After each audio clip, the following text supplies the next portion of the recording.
So those blue dots at the top, they're basically the loading indicator. Yeah.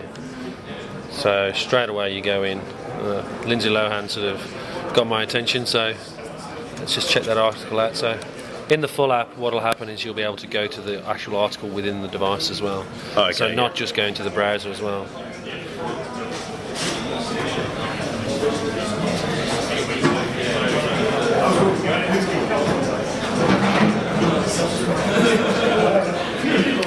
And you can actually switch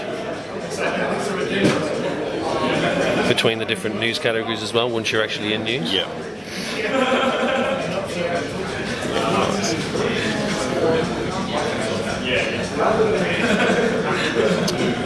One of my friends raised an issue. He's seen in the keynote that it said in the maps streams or something rather than rivers and...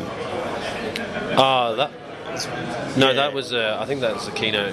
That was separate to the Telstra One piece. Okay, I thought it was the maps in here, but might have been wrong. No, I think there was a reference to language from one of the user experience, Microsoft user experience guys. It was unrelated to the application. So let's give an example here. So I can check the weather in Brisbane. Yep. Cool. And this is all, as I say, Big Pond unmetered content coming in. So the customers aren't. It's all unmetered. Yep.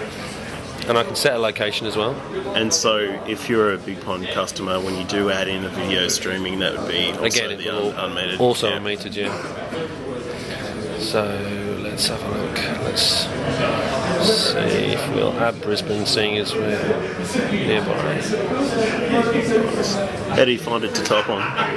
Sorry? How do you find it to type on? Oh, it's good. The keyboard is actually really intuitive. So yeah, autocorrect works pretty good. Yeah, no problems at all. And as you can see, now Brisbane is added to my list of weather options. Nice. So I can now, whenever I want to go into weather, I've got all my choices there. Yep. One of the other things that we did was deliberately around making weather accessible with just one swipe from the actual news, which is the first thing that you see. And so there are all your web shortcuts. Yep. Then you've got all your sports. Nice. So whatever takes your fancy. That's cool. And again, same principle applies. You can scroll through the content. And so when you're swiping, you swipe just anywhere on the screen. It doesn't have to be at the top. Yeah. It doesn't have to be. It's just that's nice. And again, all that content comes in. Are you able to hit the home button, go out, and then go back in just to show that it goes back to where it was? Yep. And there you have your normal. And then back into the Telstra One app. Yeah.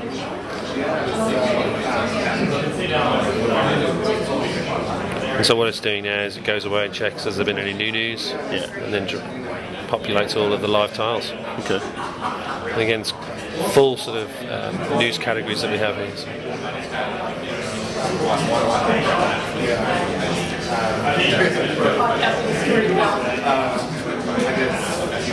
It's fully utilising the whole Windows Phone 7 platform in terms of the look and feel. And, it's great in terms of that content platform, being able to bubble that all up to the top.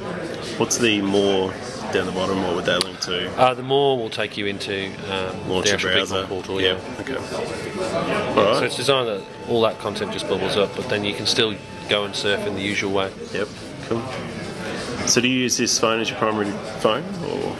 I use a whole host of phones. Working in the devices team, we don't. Fair enough. We get so many. You just work through each individual device. Mm-hmm. Very good.